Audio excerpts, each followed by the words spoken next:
ಆಲೂಗಡ್ಡೆ ಪಲ್ಯ ಮಾಡೋದಕ್ಕೆ ಅಲ್ಲ, ಒಮ್ಮೆ ಈ ಥರ ದೋಸೆನೂ ಅದರಿಂದ ಮಾಡಿ ನೋಡಿ. ತುಂಬಾ ಕ್ವಿಕ್ಕಾಗಿ, ಈಸಿಯಾಗಿ, ಇನ್ಸ್ಟೆಂಟಾಗಿ ಮಾಡ್ಬೋದು. ಬನ್ನಿ ಮಾಡೋಣ. ಈಗ ನೋಡೋಣ. ಮೊದಲಿಗೆ 2 ಬೆಂದಿರೋ ಆಲೂನ ತೆಗೆದು ಅದನ್ನು ಚಿಪ್ಪೆಗಳನ್ನ ತೆಗೆದುಬಿಟ್ಟು ಅದನ್ನು ಪೀಸಸ್ ಆಗಿ ಕಟ್ ಮಾಡಿಕೊಂಡು ಮಿಕ್ಸಿ ಜಾರ್ಗೆ ಹಾಕ್ಕೊಬೇಕು. ಈ ದೋಸೆಗೆ ನೀವು ಕೊತ್ತಂಬರಿ ಚಟ್ನಿ, ಈರುಳ್ಳಿ ಚಟ್ನಿ ಅಥವಾ ಟೊಮ್ಯಾಟೊ ಚಟ್ನಿ ಕೂಡ ತಿನ್ಬೋದು. ಮಿಕ್ಸಿ ಜಾರ್ಗೆ ಈ ಥರ ಬೆಂದಿರೋ ಆಲೂಗಡ್ಡೆನ ಹಾಕಿ ಅದಕ್ಕೆ ಸ್ವಲ್ಪ ನೀರನ್ನು ಹಾಕಿ ಚೆನ್ನಾಗಿ ನುಣ್ಣಕ್ಕೆ ರುಬ್ಕೊಬೇಕು. ಈ ರೀತಿ ನುಣ್ಣಗೆ ಗಂಟಿಲ್ದಿರೆ ರುಬ್ಕೊಬೇಕು. ನಂತರ ಇದು ಒಂದು ಪಾತ್ರೆಗೆ ಬಗ್ಗಿಸ್ಕೊಂಡ್ಬಿಟ್ಟು ಅದಕ್ಕೆ 1/4 ಕಪ್ಪಿನಷ್ಟು ರವೆ, ಚಿರೋಟಿ ರವೆ ಅಥವಾ ಉಪ್ಪಿಟ್ಟು ರವೆ ಕೂಡ ಉಪಯೋಗಿಸ್ಕೊಬೋದು. ನಂತರ 1/2 ಕಪ್ಪಿನಷ್ಟು ಅಕ್ಕಿ ಹಿಟ್ಟನ್ನು ಹಾಕಿ 4ರಿಂದ 5 ಕಪ್ಪಷ್ಟು ನೀರನ್ನು ಹಾಕಿ ಚೆನ್ನಾಗಿ ತೆಳುವಾಗಿ ಮಿಕ್ಸ್ ಮಾಡ್ಕೊಬೇಕು.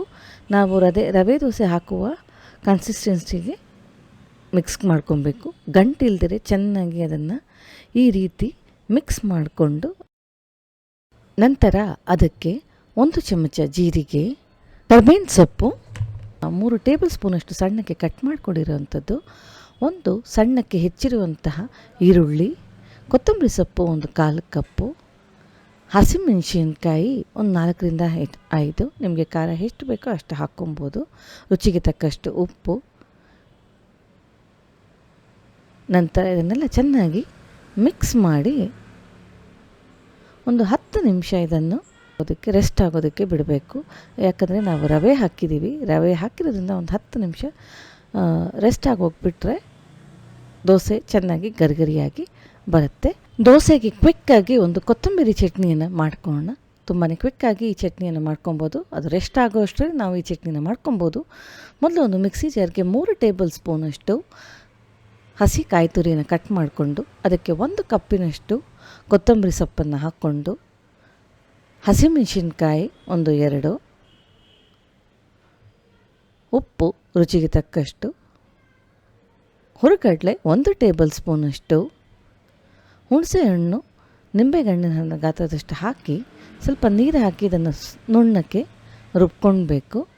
ರುಬ್ಬಿದ ನಂತರ ಅದಕ್ಕೆ ಒಗ್ಗರಣೆ ಹಾಕ್ಕೊಂಡು ಮೊದಲು ಒಂದು ಪ್ಯಾನ್ಗೆ 1 ಟೇಬಲ್ ಸ್ಪೂನ್ ಎಣ್ಣೆ, ಅದಕ್ಕೆ ಅರ್ಧ ಚಮಚದಷ್ಟು ಸಾಸಿವೆ, ಜೀರಿಗೆ 1/4 ಚಮಚದಷ್ಟು, ಉದ್ದಿನಬೇಳೆ 1 ಅರ್ಧ ಚಮಚ, ಕರ್ಬೇವಿನ ಸೊಪ್ಪು 1ರಿಂದ 2 ಕಡ್ಡಿಗಳನ್ನು ಹಾಕಿ ಉದ್ದಿನಬೇಳೆ ಸ್ವಲ್ಪ ಗೋಲ್ಡನ್ ಬ್ರೌನ್ ಆಗೋವರೆಗೂ 1ರಿಂದ 2 ನಿಮಿಷ ಹುರ್ಕೊಳ್ಬೇಕು. ನೋಡಿ, ಇವಾಗ ಸ್ವಲ್ಪ ಗೋಲ್ಡನ್ ಆಗಿದೆ. ಇದು ಗೋಲ್ಡನ್ ಆದ ತಕ್ಷಣ ಈ ಒಗ್ಗರಣೆಯನ್ನು ನಾವು ಚಟ್ನಿಗೆ ಹಾಕ್ಕೊಂಡು ನಮ್ಮ ಚಟ್ನಿ ರೆಡಿ ಆಯಿತು. ಇವಾಗ ದೋಸೆ ಹಾಕೋಣ. 10 ನಿಮಿಷ ಆಗಿದೆ. ಬಿಸಿ ತವಾದ ಮೇಲೆ ಈ ರೀತಿ ರವೆ ದೋಸೆ ಹಾಕ್ಕೊಂಡಾಗೆ ನಾವು ಈ ರೀತಿ ಸ್ಪ್ರೆಡ್ ಮಾಡ್ಕೊಂಡು ಹಾಕ್ಕೊಬೇಕು. ಈ ರೀತಿ ಸ್ಪ್ರೆಡ್ ಮಾಡಿಕೊಂಡು 1 ಟೇಬಲ್ ಸ್ಪೂನಷ್ಟು ತುಪ್ಪ ಅಥವಾ ಎಣ್ಣೆನ ಹಾಕ್ಕೊಳ್ಬೋದು. ಈ ದೋಸೆ ಮೀಡಿಯಮ್ ಫ್ಲೇಮಲ್ಲಿ ಹುರ್ಕೊಳ್ಬೇಕು. ಜಾಸ್ತಿ ಹೈ ಫ್ಲೇಮಲ್ಲಿ ಮಾಡಬೇಡಿ, ದೋಸೆ ಕಿತ್ತೋಗುತ್ತೆ. ಮೀಡಿಯಮಿಂದ ಲೋ ಫ್ಲೇಮಲ್ಲಿ ಇಟ್ಕೊಂಡು ಮಾಡಿದ್ರೆ ದೋಸೆ ತುಂಬಾ ಕ್ರಿಸ್ಪಿಯಾಗಿ ಟೇಸ್ಟಿಯಾಗಿರುತ್ತೆ. ನೋಡಿ, ಎಲ್ಲ ಸೈಡ್ಸ್ ಬ್ರೌನ್ ಆಗ್ತಿದ್ದಂಗೆ ಅದನ್ನು ತಿರುಗಿಸ್ಬಿಟ್ಟು 1 ನಿಮಿಷ ಈ ಕಡೆನೂ ಹುರ್ಕೊಂಡು ನಮ್ಮ ದೋಸೆನ ಕೊತ್ತಂಬರಿ ಜೊತೆ ಚಟ್ನಿ ಜೊತೆ ಸರ್ವ್ ಮಾಡಿದ್ರೆ ತುಂಬಾ ರುಚಿಯಾದ ಇನ್ಸ್ಟೆಂಟ್ ಆದ ಆಲೂಗಡ್ಡೆ ದೋಸೆ ರೆಡಿ ಆಯಿತು ಅಂತ ಹೇಳ್ಬೋದು. ನಿಮಗೂ ಈ ರೆಸಿಪಿ ಇಷ್ಟ ಆಯಿತು ಅಂತ ಭಾವಿಸ್ತಾ, ನಿಮ್ಗೆ ಇಷ್ಟ ಆದರೆ ಲೈಕ್, ಶೇರ್, ಸಬ್ಸ್ಕ್ರೈಬ್ ಮಾಡೋದನ್ನು ಮರಿಬೇಡಿ. ಮತ್ತೆ ಸಿಗೋಣ ಒಂದು ಹೊಸ ರೆಸಿಪಿಯೊಂದಿಗೆ. ಅಲ್ಲಿಯವರೆಗೂ ಟೇಕ್ ಕೇರ್ ಆ್ಯಂಡ್ ಎಂಜಾಯ್.